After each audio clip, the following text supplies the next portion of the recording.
First caller for today is Mehwish from the US. Assalamu alaikum wa rahmatullahi wa barakatuh. Alaikum salam wa rahmatullahi wa barakatuh. Sheikh, I wanted to know if there is any significance to being a Sayyid. I had a friend once who spoke about her husband being a Sayyid, and it seemed like she tried to say like people come to seek Barakah from him or something, and that he's promised Jannah for being a Sayyid. Is there any truth to this in Islam, and how should like a layman treat a Sayyid? Jazakumullahu khairan. Wa jazakum. First of all, Sayyid is a terminology usually given to those of the lineage of the Prophet ﷺ, the descendants of Fatima, the daughter of the Prophet ﷺ, from Ali. May Allah be pleased with them. So usually the descendants of Al-Hasan and Al-Hussein, they're considered to be Sayyid, and the word originates from the hadith where the Prophet ﷺ pointed at his grandson Al-Hasan, and he said, my son, this son of mine, is a Sayyid, which means a master of his people.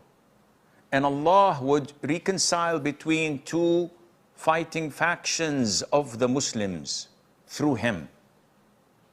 So probably after that, all the descendants of Al-Hasan and Al-Hussein are called Sayyid to distinct them from other people. Nowadays, they've introduced also Al-Sharif, which they say it is related to Al-Hussein.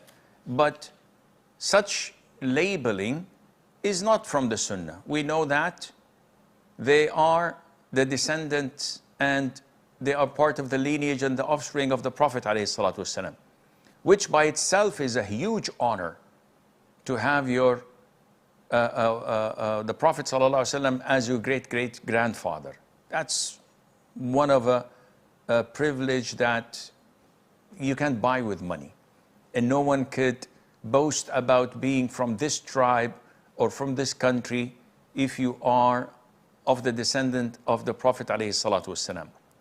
However, people have exaggerated, thinking that by just being the descendant of the Prophet ﷺ, this qualifies you to be among the dwellers of Jannah.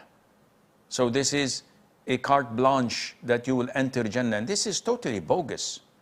The Prophet clarified this ﷺ in many hadiths, stating that so many people attribute themselves to me and claim that they are from me.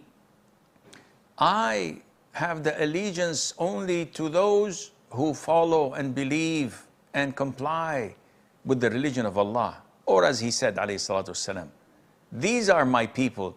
These are whom I aligned to and I have allegiance to. We know that Abu Lahab is the uncle, the paternal uncle of the Prophet ﷺ. And two of his sons were engaged to marry two of the Prophet's daughters ﷺ. However, due to his disbelief, Allah cursed him in the Qur'an in a chapter that we read in the Salat, in the Qur'an, Tabbat yada abi lahabi wa tab. So this did not benefit him to be a relative of the Prophet ﷺ. To claim that they have certain miracles, or that knowing them, touching them, associating yourself with them is a barakah, it's a blessing. No, this is totally bogus.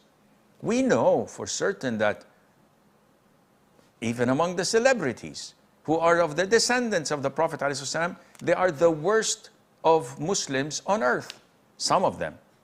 Their women go uncovered, doing hideous things, maybe even sitting on tables where alcohol is being consumed. What kind of